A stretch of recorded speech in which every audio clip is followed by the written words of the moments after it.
नमस्कार दोस्तों, स्वागत है आप लोगों का आपके अपने YouTube channel PMS IQ study में।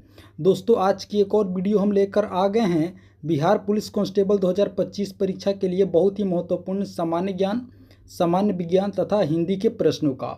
दोस्तों, सभी प्रश्न सिलेक्टिवली हैं, एग्जाम ओरिएंटेड हैं। तो आप लोगों से एक रिक्वेस्ट करूंगा कि इस वीडियो को आप लोग अंत तक ज़रूर देखें, सभी प्रश्नों को अच्छे से समझें। दोस्तों, आइए वीडियो को शुरू करते हैं। पहला प्रश्न है, ब्रिटिश सरकार की सरकारी रिपोर्ट को क्या कहते हैं? सही उत्तर होगा ऑप्शन ए, ब्लू बुक। जी हाँ दोस्तों, ब्रिटिश सरकार की सरकारी रिपोर्ट को ब्लू बुक कहा जाता है। ऑप्शन ए हमारा सही उत्तर होगा। चलिए अगला प्रश्न देखते हैं। अगला प्रश्न है, भवभूति कौन थे? बतानी है दोस्तों कि भवभूति कौन थे। तो सही उत्तर होगा ऑप्शन सी, संस्कृत नाटककार। जी हाँ दोस्तों, भवभूति कौन थे? संस्कृत नाटककार थे। चलिए अगला प्रश्न देखते हैं। अगला प्रश्न है, पेनिसिलिन की खोज किसने की थी? दोस्तों, पेनिसिलिन की खोज अलेक्जेंडर फ्लेमिंग ने की थी। आप लोगों को याद रखनी है, पेनिसिलिन की खोज अलेक्जेंडर फ्लेमिंग ने की थी। चलिए अगला प्रश्न। अगला प्रश्न है, निम्नलिखित में से कौन सी ग्रंथि इंसुलिन स्रावित करती है?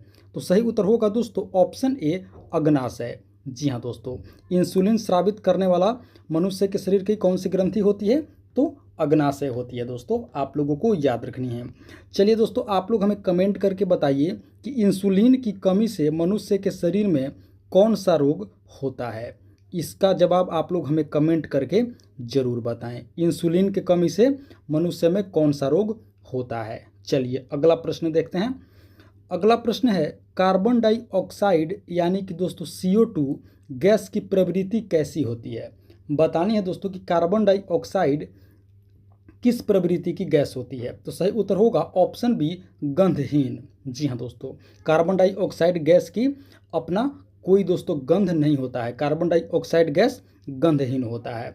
आप लोगों को याद रखनी है, ऑप्शन बी गंधहीन। चलिए अगला प्रश्न देखते हैं। अगला प्रश्न है, मसालों का सर्वाधिक उत्पादन किस राज्य में होता है? दोस्तों, मसालों का सर्वाधिक उत्पादन केरल राज्य में होता है। आप लोगों को याद रखनी है, केरल राज्य में मसालों का सर्वाधिक उत्पादन। इसलिए दोस्तों केरल को मसालों का बगीचा कहा जाता है। आप लोगों को याद रखनी है, मसालों का बगीचा केरल राज्य को कहा जाता है। यहाँ पे मसालों का सर्वाधिक उत्पादन होता है। चलिए अगला प्रश्न देखते हैं।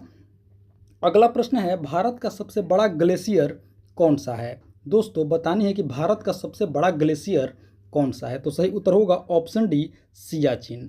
जी हाँ दोस्तों, भारत का सबसे बड़ा ग्लेशियर कौन सा होगा? सियाचिन ग्लेशियर। चलिए अगला प्रश्न।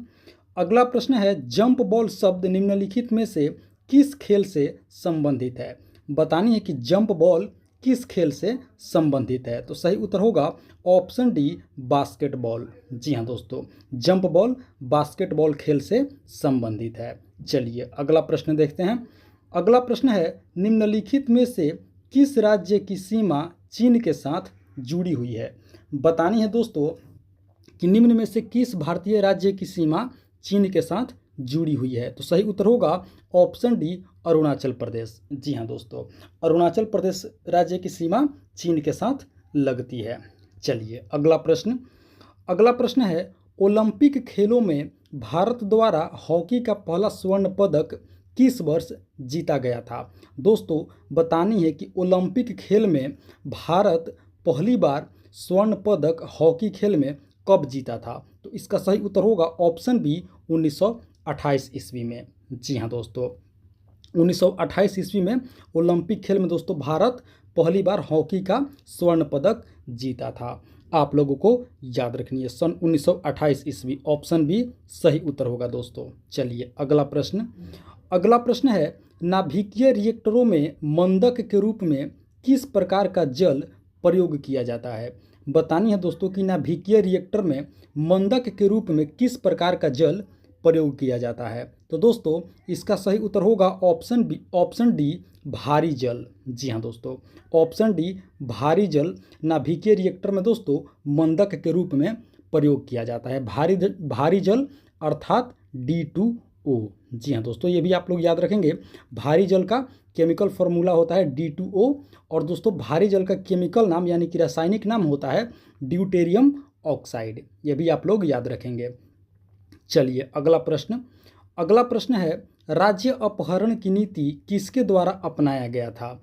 दोस्तों राज्य अपहरण की नीति लॉर्ड डलहौजी के द्वारा अपनाया गया था। आप लोगों को याद रखनी है, लॉर्ड डलहौजी के द्वारा राज्य अपहरण की नीति दोस्तों अपनाया गया था। ऑप्शन सी हमारा सही उत्तर होगा। चलिए अगला प्रश्न देखते हैं। अगला प्रश्न है, फसलों पर DDT के छिड़काव से प्रदूषित होती है।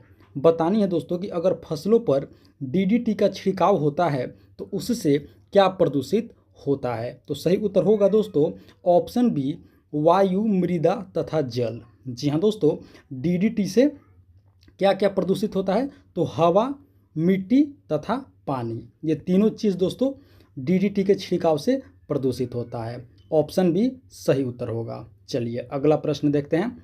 अगला प्रश्न है, इक्वाडोर का चिम्बोरेजी ज्वालामुखी निम्नलिखित में से किस श्रेणी के अंतर्गत आता है? दोस्तों इक्वाडोर का चिम्बोरेजी ज्वालामुखी दोस्तों शांत ज्वालामुखी है। ऑप्शन ए हमारा सही उत्तर होगा। आप लोगों को याद रखनी है, इक्वाडोर का चिम्बोरेजी ज्वालामुखी शांत ज्वालामुखी है। चलिए अगला प्रश्न देखते हैं। अगला प्रश्न है, सजन का विपरीतार्थक शब्द क्या होगा? बतानी है दोस्तों कि सजन का विलोम शब्द यानी कि विपरीतार्थक शब्द क्या होगा? सही उत्तर होगा ऑप्शन डी, दुर्जन। जी हाँ दोस्तों, सजन का विपरीतार्थक शब्द क्या होता है? दुर्जन होता है दोस्तों।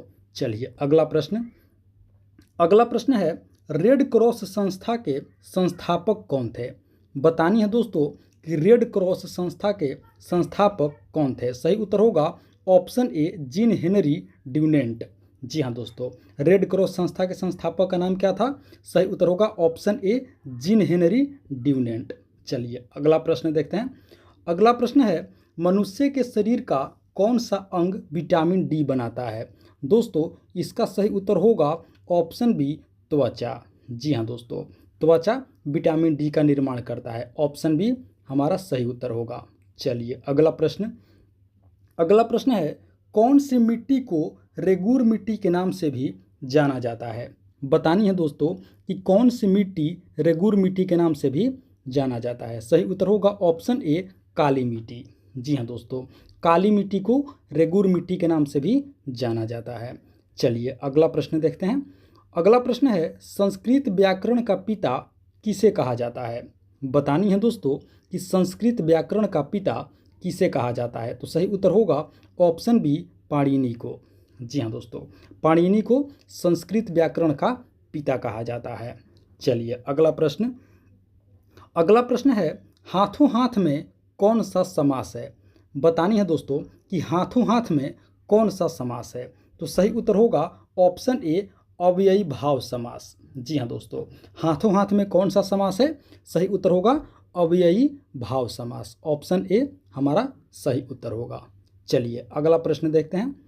अगला प्रश्न है, आनुवंशिकता के अध्ययन को क्या कहा जाता है?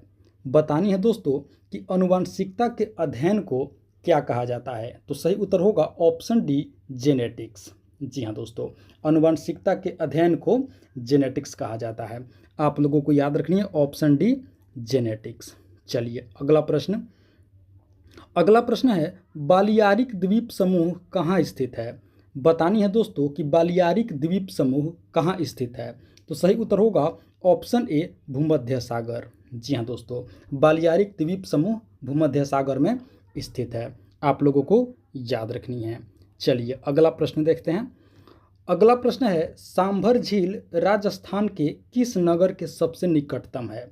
देखिए दोस्तों, आप लोगों को पता होगा कि सांभर झील राजस्थान में स्थित है। तो बतानी है कि सांभर झील राजस्थान के किस नगर के सबसे निकटतम है, यानी कि किस नगर के सबसे नज़दीक है? तो सही उत्तर होगा ऑप्शन बी, जयपुर। जी हाँ दोस्तों, सांभर झील दोस्तों राजस्थान की राजधानी जयपुर के निकट स्थित है। आप लोगों को याद रखनी है ऑप्शन बी, जयपुर सही उत्तर होगा।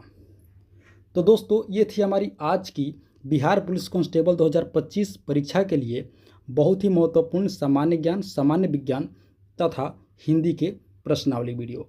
आशा करते हैं वीडियो को आप लोग अंत तक जरूर देखे होंगे, सभी प्रश्नों को अच्छे से याद किए होंगे और समझे होंगे। दोस्तों, वीडियो को एक लाइक कर दीजिए और साथ ही साथ अगर आप चैनल पर पहली बार विजिट किए हैं तो चैनल को भी सब्सक्राइब कर लीजिए, प्रतिदिन इसी तरह का मोस्ट इंपॉर्टेंट प्रश्नावली वीडियो देखने के लिए। दोस्तों, एक और वीडियो लेकर के जल्द ही हम आप लोगों से मिलेंगे।